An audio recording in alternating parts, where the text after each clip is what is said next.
What's up, guys? This is Billy from Movie Cricket. This is our podcast for the 17th of June 2014.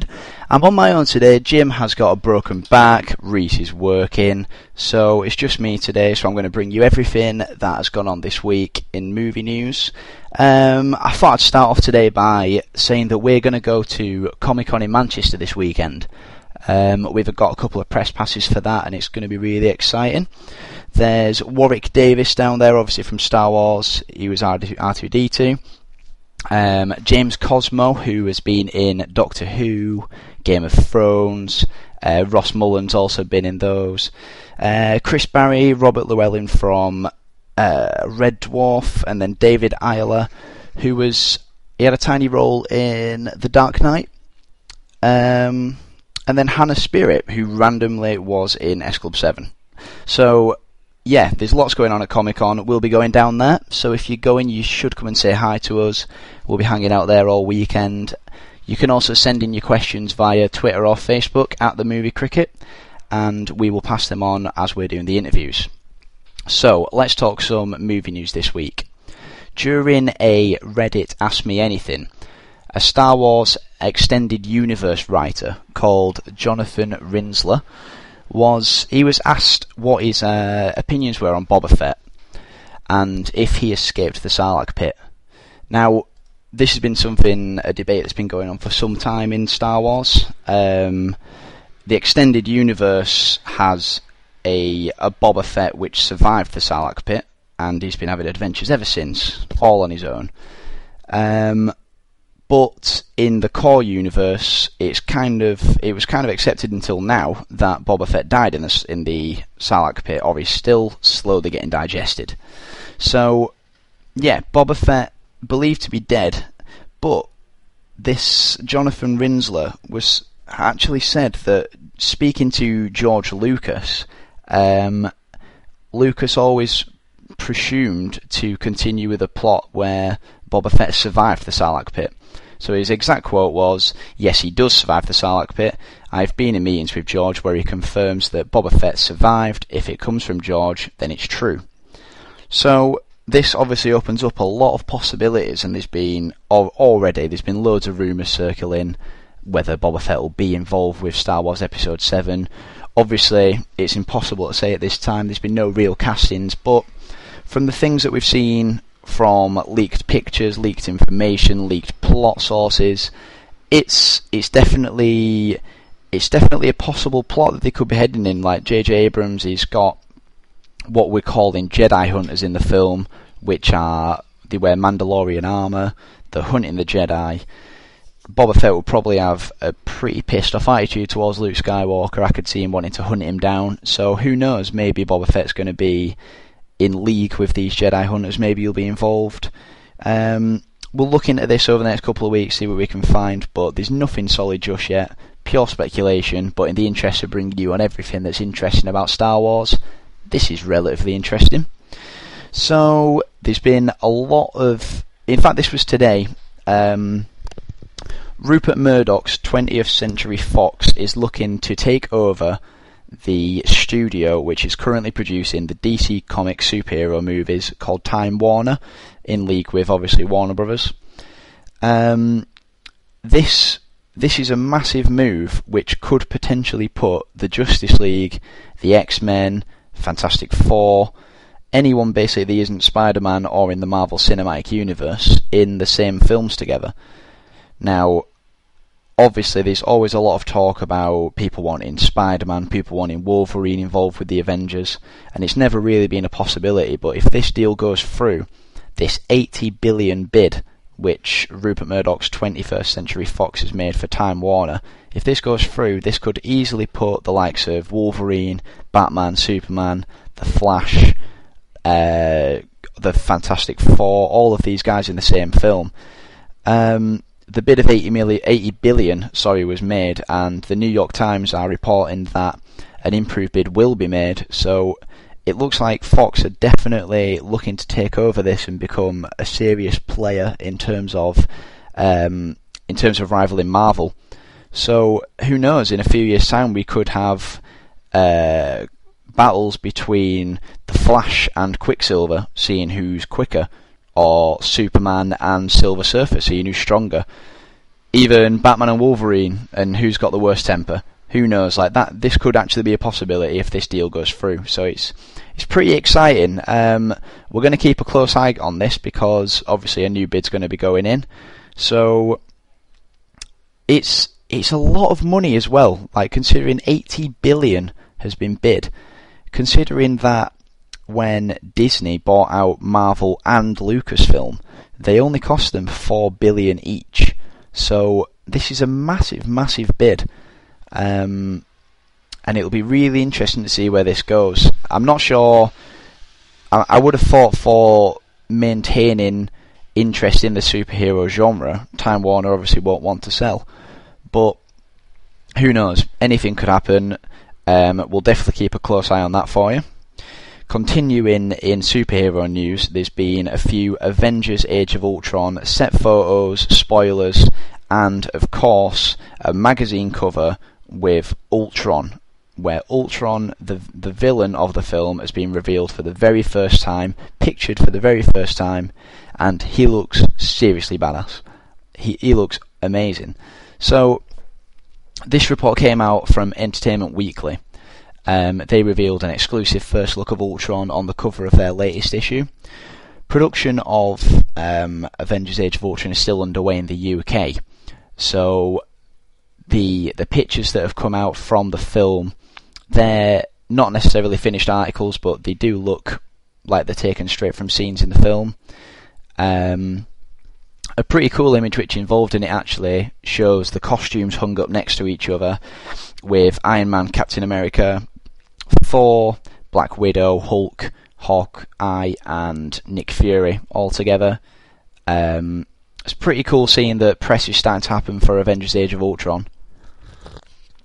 Let's have a little bit of hot chocolate there. But what is most interesting about this is the first look at Ultron. So on the YouTube video, for those of you listening via YouTube, I will put up a picture of Ultron for you to goggle at while you listen to me babbling on. Something else pretty interesting that came out of the pictures is that previously unannounced, Don Cheadle will be reprising Rhodey and the Iron Patriot in Avengers Age of Ultron. That was previously unannounced, so Entertainment Weekly revealed that to us. What else have we got from this? There's loads of things going on actually. In the set shots, we've got Black Widow, we've got Hawkeye, we've got a little scene in Stark Tower with Tony Stark, Hawkeye, Captain America, and Don Cheadle, so Iron Patriot, just hanging out. We've got a little bromance scene with Bruce Banner and Tony Stark, and Quicksilver and Scarlet Witch are revealed. So there's lots going on in these, so make sure you check them out this week. Also in the article, there were some small spoilers in terms of what Ultron's intentions are in this film. So it's, for those of you who don't want to know anything about Ultron, turn off. Well, skip forward a minute. I'll sum it up very quickly. So Ultron is in effect Tony Stark's armour, who he has created as a source of defence to fight crime while he is busy. And he grows too clever, he breaks away, and like a lot of villains at the moment, his concern is the extinction of the human race. Kind of similar to Teenage Mutant Ninja Turtles that's going on right now, Shredder. But a quote from Ultron from the film is, "I know you're good people, I know you mean well, but you just didn't think it through. There is only one path to peace, your extermination." So Ultron wants to take down all of us. The Avengers are going to save us, and that's going to be the concept of the film. Simple as that. So, yeah, Ultron, it's pretty cool that Ultron's angle is world peace, but humans are expendable in that. That's the idea that Avengers are going with. So we've pretty much guessed this anyway. It's not really much of a reveal, but I'm going to sum up now because that just about concludes the minute. Welcome back, people that skip forward. So, let's talk about the other big news this week in the superhero world. Marvel used an American TV show called The View to announce a new range of comic books which will see Chris Hemsworth's Thor, or the character that he's based on, replaced by a new female lead who is going to be the one and only Thor for the future. So there's a lot of things to discuss about this.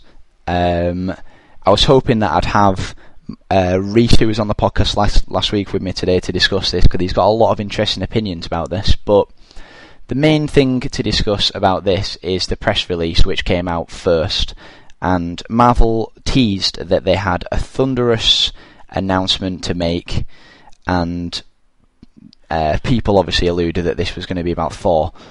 So people are already expecting something like maybe a Thor 3 announcement, maybe a new title, maybe just anything to do with that film. Even people were talking about comic books. Maybe there's going to be a new range of comic books based on Thor.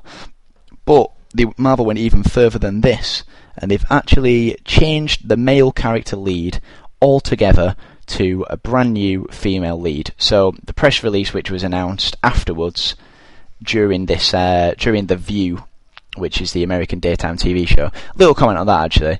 This really weirded me out, because my understanding of The View is that, for my listeners over here in the UK, it's pretty much loose women. This show is like a daytime TV show for housewives and middle-aged women. And they're announcing a comic book storyline on there, which is really bizarre, I think. Great piece of marketing, because it's been trending absolutely everywhere over the last few days. It's been all over Twitter, all over Facebook. So it's got the name out there, it's got the story out there. So in terms of exposure, incredible marketing. So the press release is as follows. Marvel is excited to announce an all-new era for the God of Thunder in a brand new series, Thor, written by Jason Aaron, who is the writer of Thor, God of Thunder and Original Sin. This October, Marvel Comics evolves with, once again, one of the most shocking and exciting changes ever to shake one of Marvel's big three, Captain America, Iron Man and Thor. Marvel Comics will be introducing an all-new Thor God of Thunder, no longer in the classic male hero, able to hold the mighty hammer, Mjolnir. A brand new female hero will emerge who will be worthy of the name Thor. Who is she, where did she come from, and what is her connection with Asgard and the Marvel Universe? So, huge changes. It looks like Marvel are looking for a new demographic with American women and girls. They're targeting that with this new comic series. It's the 8th title to feature a lead female protagonist. For me, one of the main things to take from this is that I think Marvel really realised that the future of their company is more based in the films than potentially the comics. Maybe not everlasting, but right now they're making a lot more money from the films. And I think it's much more likely that they are testing the water to see how a comic book fan base takes a female superhero, a seriously main female superhero, and if it will translate to film. I think that's more the idea, more of a testing range for them to try out this character. There's been a bit of discussion whether Chris Hemsworth's character should be under threat from this new female Thor. I don't think it's going to be anything. I don't think Chris Hemsworth's going to suddenly grow boobs and start wearing high heels, but potentially after his contract ran out, which I believe is after Avengers 3, we might start to see a new female Thor involved in the films. Who knows? He's definitely doing the Thor 3, but after that, anything could happen. They might bring in a female Thor. Who knows? The artwork looks incredible, I will say that. It looks really cool. I'll put that on the YouTube video again. So that just about summarises the superhero news this week. For those of you that missed it this week, and I don't know how you managed to miss it, the Jurassic World brochure which was leaked was amazing.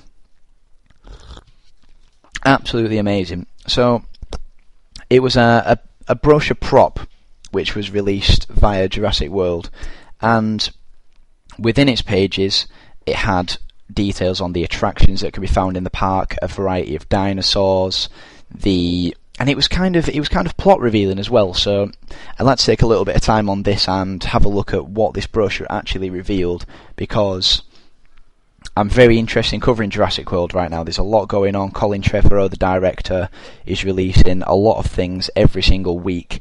So And obviously it's a great project. I'm well excited for the new Jurassic World. I'm a big fan of the franchise so far, minus the third film.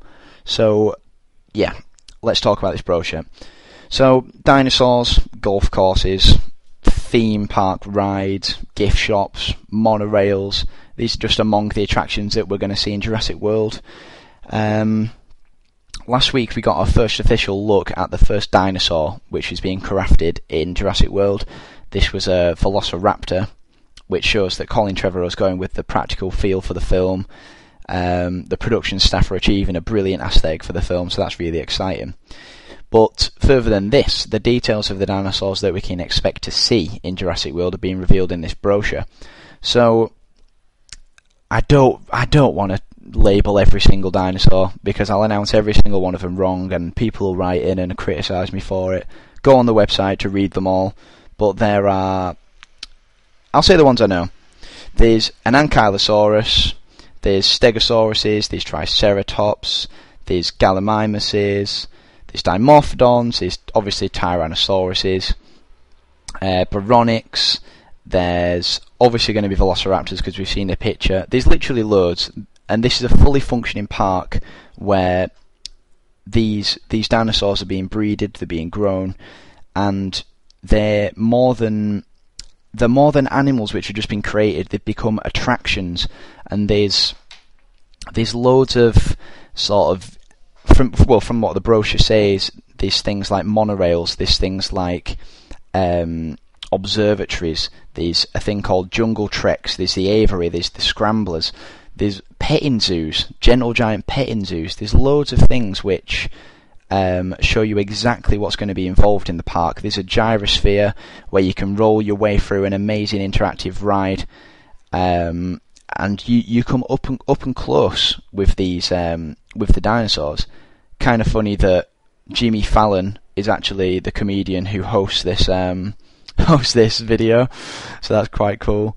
There's golf courses. So this is basically what this brochure alludes to, is that this is a fully functioning park which is getting millions of people visiting every single year, and it's a multiplex. There's everything that you want in this park beyond dinosaurs, and with all this going on, it alludes to the fact that people have seen a lot of this before. So there's this also thing which is alluded to in the brochure called the Creation Lab, which we know is going to be a key figure in the development of the plot for this film. Basically what's going to happen here is that new dinosaurs are going to be spliced, they're going to be made to bring people to the park as a new attraction, and this is a key place where this is going to happen. So obviously this is going to be the centre for things to happen. But it's really exciting. You need to check the article out so you can look at the pictures from each page. American Airlines ironically sponsors Jurassic World, just in case you're interested in that. So there's lots going on. This is a really, really cool film to keep up with. Week in, week out, there's new stuff coming in and out. So do check that out on the website. So to conclude today, I'm going to finish on some good piece of news for Ghostbusters fans.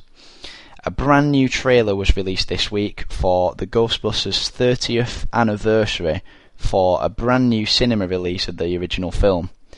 That comes to the UK on the 28th of August, but unfortunately only for a 1 day only.